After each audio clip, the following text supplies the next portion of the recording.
I have a question for you to start with. Also, there is an outline here that I'm going to stray from a bit. I'm not really going to talk much about the hazardous aspects of ministry. There are so many statistics out there. Talked with Warren online about this. I look at statistics. Statistics can be very, very misleading, but we all know this, that pastors are in trouble today. The pastorate is in trouble. It's a complicated vocation that we are in. And I felt that became even clearer yesterday, listening. Greg, was it Greg? Spoke last night? That was his name, yeah, Greg. That session was I thought that was incredibly powerful last night. I don't know about you. The idea of how the medical profession gets trained, it was very, very powerful and instructive. But you see such a unified reality about how to train a doctor and the need in our society for doctor. It's clear our society really knows that the medical profession is needed and wanted and clear about what that is. And it's not that way in our culture about pastors today at all.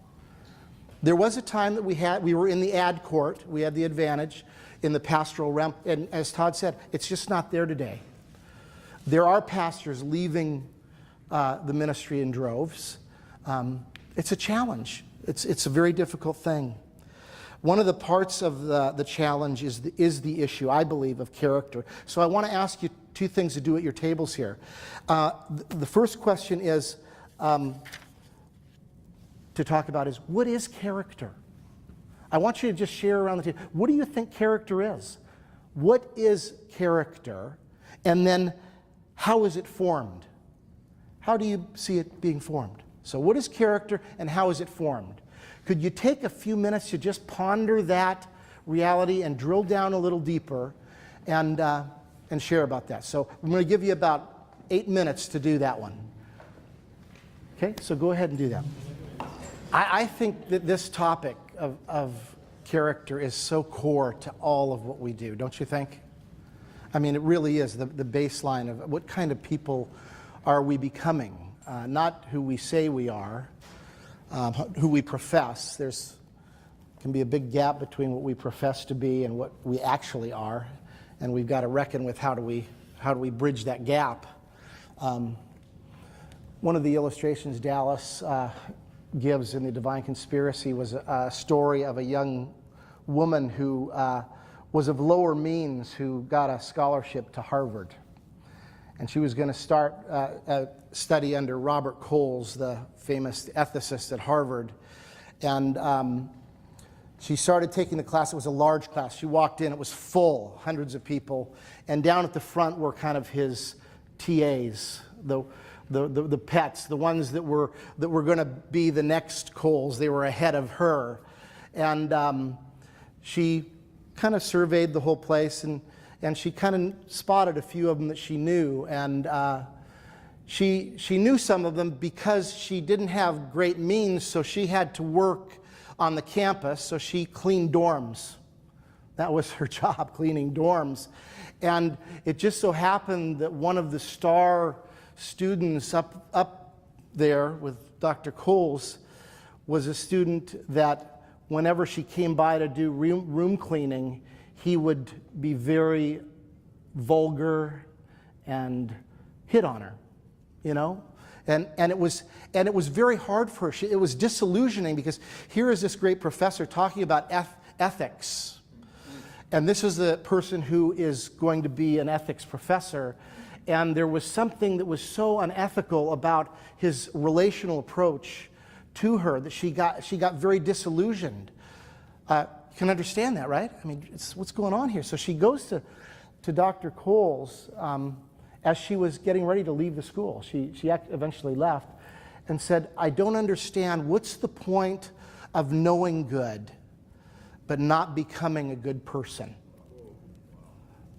What's the point of knowing good but not becoming a good person? So, and we innately hear that, we go, oh man, that's right on, right? Well, we've been very good, you know. Again, I'm at a seminary and have been at Fuller, in my seminary, and so much of what we do is we tell people how to do it.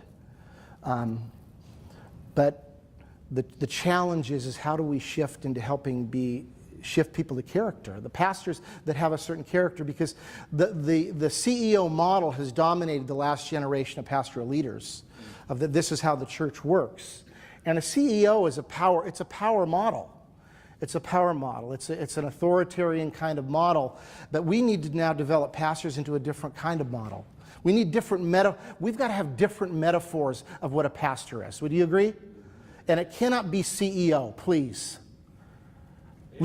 We have to toss the CEO model out the window. It works in production, and it works for efficiency. When you have a 7-day-a-week model, and if that's your driver, if 99% of your finances go into that 1 day a week, as they often do, or 90%, then efficiency starts to rule the day.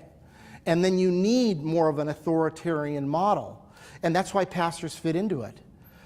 But we have many people now, and more pastors that have great knowledge, but we're the character. We struggle with that. So what is character? What did some of you say? Let's just hear a smattering. What is character? Go ahead. Just go ahead and share from your table. What came up? That somebody said something, you go, yeah, I like that.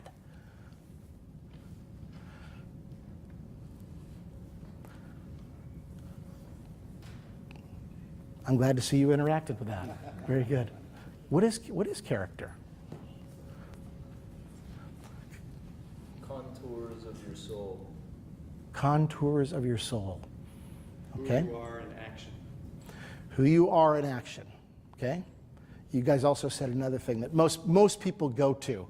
Who you are is what when no one's looking. Right? Who you are when no one's looking. That's a big one, isn't it? The visible overflow of the heart. The visible overflow of the heart. Okay. Okay, good. But you got some more? Spiritual integration. An integration. Character that has integrate. Yes. Okay. Any other thoughts? Now, how is it formed? Maybe a more difficult question, more primary question. If that's so important, how does it get formed? Sarah mentioned at our table the place of the experience of pain and suffering, and the way that we learn to respond. You bet. Even from childhood, we develop dispositions of responding to pain and suffering. And oftentimes the Lord uses in the maturation process our current experience of pain and suffering to serve that character. Absolutely. You want to sign up for that way to learn about character, pain and suffering? Well, if you're in the church long enough, you'll get it. You'll get it. You really get it. Yeah. And the problem that Todd and I suffer from Jesus movement guys, we both are that. I mean, my first 10 years was so idealistic. I mean, it was so, revival creates a sense of idealism in a way that you get shaped, and it kind of grounds you. So I thought ministry would be powerful, and most of my vocational pastoral ministry, probably 60% was extremely painful in the church. The things I realized that things go on in the church that would never go on in business even. The ugliest kinds of things can happen, and you know, I'm preaching to the choir here. So yeah, Mark. We got into discussion. Does trials reveal or create character? Both. Absolutely. James 1 talks very much. Consider it joy, my brothers and sisters, when you encounter these various trials. And then he goes on, and you see the progression of how that persevering through it creates a certain kind of character. So it's a big part of it. Dallas defines it this way. This is a really simple way to look at it. Character is habituated will. Character is habituated will. The core of who you are, he would say the center of who you and I are, that makes us us, is your heart, spirit, or will. And that gets habituated in our lives from all the experiences that we have, and it creates a certain kind of character. I don't know where Bob went. Yeah, Bob was saying something about, share what you said, Bob, to your group about story, creating character, like that? Oh, yeah. Yeah. The thing that I heard my Bible professor say many years ago was that thoughts become actions, actions become habits, habits become character, character becomes destiny. Yes. We were kind of sussing out the fact that really character is kind of flows out of the stories that we tell ourselves and that are told to us. And a lot of it being about what happens to us. So two people can have the same exact experience, and one is formed in a positive way by it, and the other in a negative way. Largely it's because of the stories they tell themselves about what happened. The blame that they assess, Right. the meaning that they give to it. Right. So stories Yes. that we tell ourselves really form our actions and our choices, which really forms our habits, which form our character. Right. Absolutely. And this is the challenge in our pastors. Now, I'm thrilled for the conversation on residency, because to me, there's great potential in taking pastors that are coming into this great vocation, this calling that we have, where you can actually get in touch with stories of each other. I mean, in so many different levels. But this is not happening. You all know this. This is not happening. In fact, the more successful you are often in the 7-day-a-week model, the more isolated you become from others. That's the pattern. You become isolated, you become lonely. This is why some of the challenges occur with pastors that fall. I had a very difficult week this last week. I was teaching in San Diego. I teach in San Diego every fall semester. And whenever I go down, it's about an hour and 45 minutes from LA, I drive down, and I stay with friends that I've known for 30 years. One of the gals I went to high school with, and her husband, they have like a little house church that they've been in for many, many years. And I kind of lost touch this last year, so much going on around my school, and I called her and said, hey, is my room still available so I can come on down? And she said yes, but Larry won't be here. I said, oh, well, is he traveling or something like that? She said, no, he moved out. He moved out with his new girlfriend. And as soon as she said that, I said, come on now, we'll joke. I said, you're joking, come on. She said, no, I'm not joking. He moved out in June, and he's had a girlfriend since January. He's the leader of this home church. I mean, one of the smartest guys I know. But we always thought he was unconnected internally, from his head to his heart, very much. He could tell you all the scriptures. He could walk a great line or talk a great line. But here he left, so I came down and taught, and then I just listened for 2 or 3 hours of the lamenting story. And that story is just over and over again, isn't it? I mean, you have them in your congregations as well, but it was a rough week in that sense. And then we held a great big conference at our school for a radio station in LA, the biggest radio station, KKLA. Where they have a lot of the radio preachers. We had 800 pastors, and I was down there, and one of the pastors that spoke and got everybody jacked up and going, he was powerful. He came off the stage, and I went over to him because we have common friends, and I got to tell you, I was talking with him, and he was so checked out, it was unbelievable. He was he had no ability to relate on a human level, but he was incredible up on stage. Incredible up on stage. These are the disconnections. Another disconnection. Here's the big disconnection on my campus with young people. We're a Christian school, Azusa Pacific University, 5,000 kids on a campus. We have incredible chapels. I talked about this at a chapel a couple of years ago to all the students. But we have all these great students. They worship passionately. Man, when our worship team gets up there to do their, man, it's hopping. People are moving, hands are in the air. People are, they're feeling it. After they're done with that, they serve in soup kitchens. The kids all do service work. But then here's the disconnect. But then in the evening, they work on their papers, and we have a great program called TurnItIn.com. You have an idea what that might be? It checks out papers for plagiarism. And there is rampant plagiarism of most students on the papers they do for the degrees that they're earning. My daughter had a best friend on the volleyball team, rabid Christian girl, family, very dedicated Christians. Half her classes, the mom was doing the papers for the girl. And that's okay.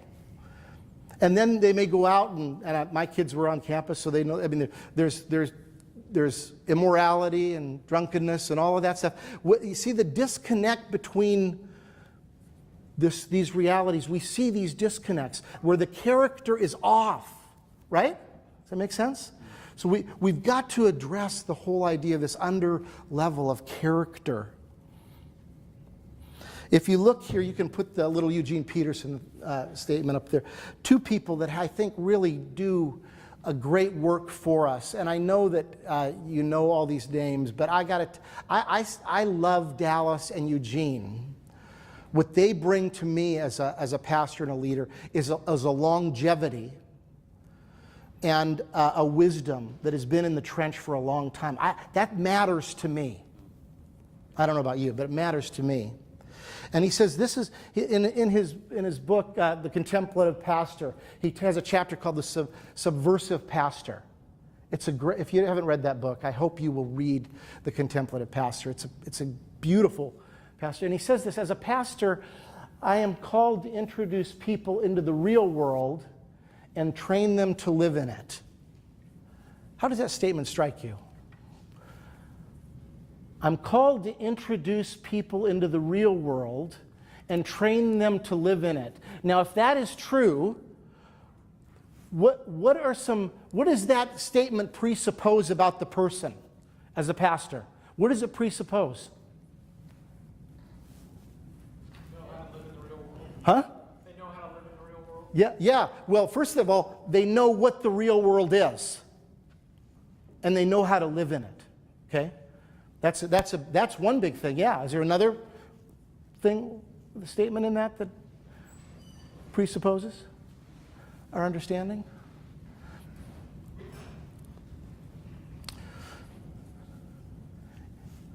How does train them to live in it?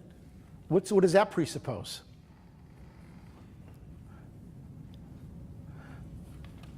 It presupposes, on one hand, that they're not successfully living into it, and on the other hand, that there are some practical things that have worked that you somehow can access. Okay, yeah. You ought to, if you're going to train others to live in it, you better have a little bit of knowledge about what training is, right? Most obvious thing is, if you're training yourself, you know how to train. This isn't rocket science, I know, it isn't. But this is the reality here. We need to know about the real world. We need to live in that real world where we can be open to the Holy Spirit. I want to be the kind of person that can make decisions along this line based on being the kind of person that is listening enough, that my life has been seasoned enough to where I can do that. Not just tap into, well, what does a leader do when this happens? Are you with me? How do we become the kind of people that automatically respond in a way that is wise, that is godly? Those are the questions. How do we become that kind of person that has the will that has been formed, habituated will to become a different person? Let me just read this one thing to you. This is from Greg Boyd, and I love this because I grew up with a conversion gospel. And a conversion gospel does not actually change your character. When you think about being born again, many people in our churches think, well, that just takes care of it all. I'm done.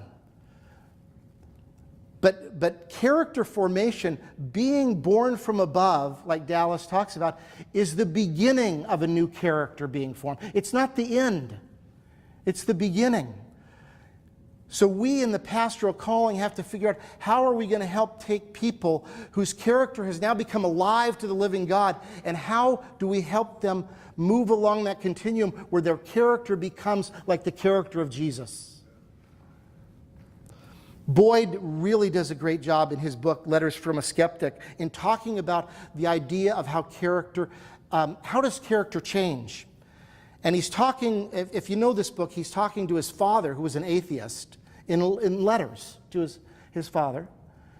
And he has some things to say to his dad here. So he says, Dad, I don't think that, he says, as I wrote in some earlier correspondence, Dad, love requires freedom. It must be chosen.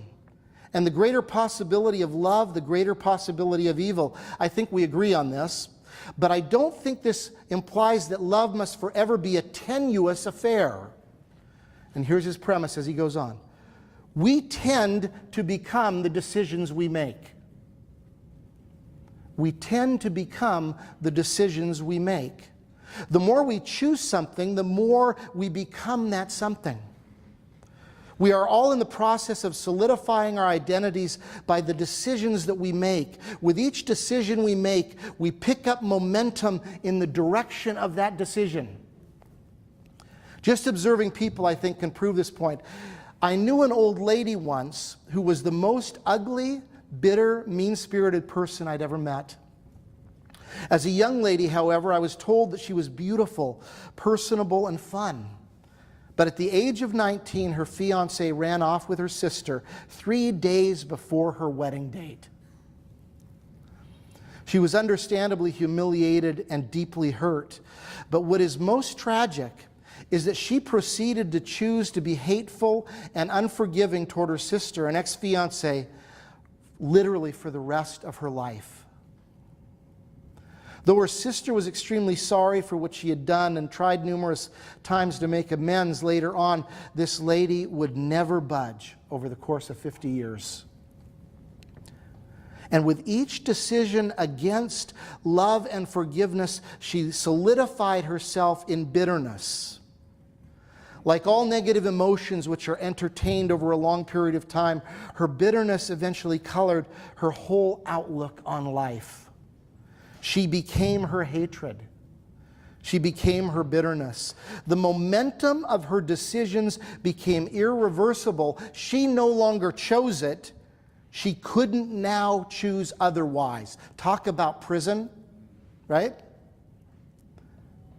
All the good that God originally intended her to be was consumed by the repeated course of hate that she chose. What started as her decision eventually became her nature.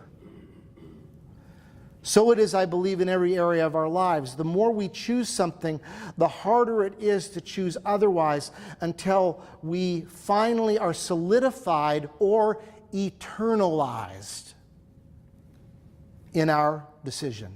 The momentum of our character becomes unstoppable.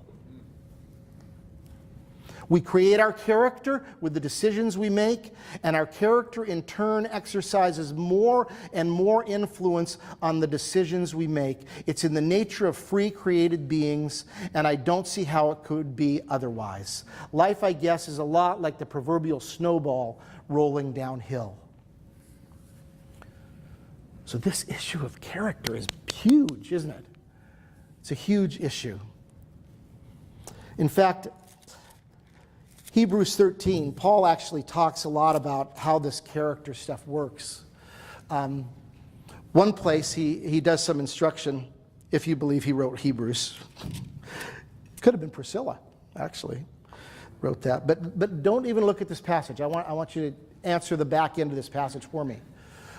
The writer says to those people, the church, remembers your leaders who spoke the word of God to you. That's the sentence that ends of the period there. Now I want you to finish what you think might be the next sentence. What would naturally follow? Remember your leaders who spoke the word of God to you. Give me a second sentence. Just guess. Huh? Look at their example, okay? What else might he say? Sacrifice. Sacrifice? Remember the context of the statement. Remember your leaders who spoke the word of God to you. The most natural thing might be do what they say. Put into practice. Honor them by putting into practice what they told you. Because he's talking about, this context. Might be that. Well, he takes a very different turn. A very different turn here. Second sentence, first of all. Remember your leaders who spoke the word of God to you. Consider the outcome of their way of life and imitate their faith. I don't know how that strikes you. Consider the outcome of their way of life and imitate their faith. So you, pastor, could you say, consider the outcome of the way I live and imitate the way I trust God? I'm paraphrasing it now. Could we in this room say, consider the way I live, the way I do life, and imitate the way I trust God? That's a pretty hefty thing, isn't it? Okay? Now, what does that presuppose as well? For that to happen, what needs to be in place for that to happen? Well, they have to know who you are, right? They have to know who you are. I can't ask anybody to look at my life and follow my life if they don't even know me.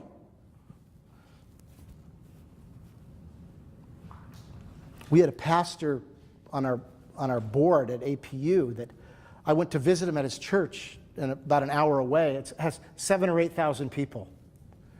He literally has 2 offices at his church, one away from everybody else where he can study, and then an office that's literally right behind the pulpit, a room that he's created. So he walks out on the stage when it's time to preach. He preaches, walks off the stage, goes through the back door. And he's probably one of the weirdest persons I've ever met in my whole life. I mean, really an odd person. But now I'm thinking about that. Consider the outcome of your way of life and imitate the way you trust God. That presupposes there's a relational dynamic together. So this is a really important thing. Now we're back to kind of vulnerability. How do we do that? How are we vulnerable? How are we real? How are we honest with people in this day and age when we are put on pedestals, when we end up buying what people want us to be for them? This is a challenge that we have. And I'm thrilled to think about the process of residencies where we can kind of take that myth and put it aside and actually let's be in this learning process together and know each other's lives. But the key to character formation is time, experience, and decision making. That's how character is formed. Character is formed through time, experience, and decision making. And this is why being born again does not get at that. Your character will not be fully formed without a sense of discipleship and the whole idea of formation. That's why spiritual formation is so important. Certainly wasn't a concept when I came to faith. It was get people converted, do evangelism, and just go get more. Just, because Jesus is returning in the next day.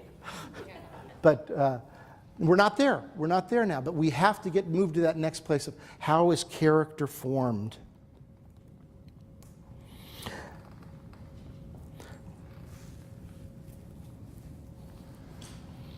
Paul to Timothy, one of the best chapters on advice from a mentor. Here's a guy that was a mentor to Timothy. 1 Timothy chapter 4. If you get a chance, we can't go through it here, but I hope you will meditate upon that chapter. Because what you have in that chapter, you have Paul, who is truly sees Timothy as a son in the faith, but a pastor and his mentor. But he goes through that wonderful chapter, and he has some commands. It's full of correctives, advice, and commands. There's only a couple commands in there. The first command, he says to Timothy, is if you're going to make it in your ministry, you need to do one thing. Train yourself to be godly. Train yourself to be godly. That's the first command you get in this whole series of advice and correctives. And then at the end of these 16 verses, in 15, he's saying, Timothy, of all the things that I just said to you, you need to be diligent in what I'm telling you. Be diligent in these matters. Give yourself wholly to them so that everyone may see your progress. This sounds a little bit like Hebrews 13 now. Give yourselves to training to be godly. Do it in a way where everyone gets to see your progress. That again implies that this is a relational endeavor. Timothy, if you're going to be a pastor, you do this among others, where they get to learn and they get to see your real life. That has not been the way pastors are trained in general. We need a community. We need a community, and that's what was so great about what Greg said yesterday. Man, talk about the formation of a doctor. What did he say? 36 times within the year they have some sort of a feedback report?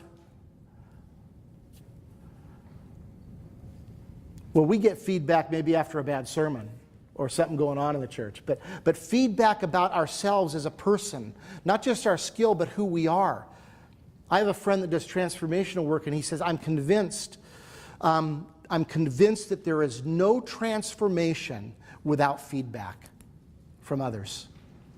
No transformation. I mean, that's a bold statement to make, that there's no transformation without feedback from others. So he says, be diligent in these matters, give yourself wholly to them so that everyone may see your progress.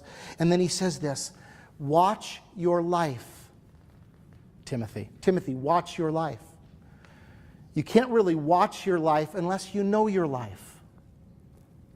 You have to know your life. You have to know yourself. Self-knowledge is a very important thing. Timothy, watch your life and your teaching or instruction closely. Persevere in them, because if you do, you will save both yourself and your hearers. You will save yourself and your hearers. Isn't that interesting? So you boil it on down, Timothy, and that's, if you want to make it, do it among people where people get to see your life, watch your life, know your life, and know those things that you really believe and can count on. That you can really count on. And I love how Todd talked about deconstruction, because I remember I worked in an emergent church for a number of years. I worked with Brian McLaren. I co-pastored with him in D.C. And much of that experience was deconstructing church. Deconstructing, and I remember seeing the discouragement on so many people in the congregation because whatever faith they had got deconstructed and something didn't fill it up. And I said, I went to Dallas, who had been my mentor for so long, and I said, Dallas, what do we do with this? He goes, oh, Keith, it's really important. We can't, a local congregation can't live on deconstruction. It can't live on prophetic alone. By and large, a local congregation needs to know what it can hang on to, not what it can't. That's what a local congregation. So the key is, if we're going to be that way, we have to know what we can hang on to. We are trainers. So I guess let me give you a different metaphor of what I hope can become. And I think maybe in these residencies you'll do that. Think of some different metaphors for what it means to be a pastor. One, I think, is what I would call personal spiritual trainer. You all go to a gym. Any of you go to a gym? Do you know what a personal trainer does? Please tell me. Do you? Okay. None of us go to a gym in this room. Okay. Yeah. Huh? Yeah. yeah.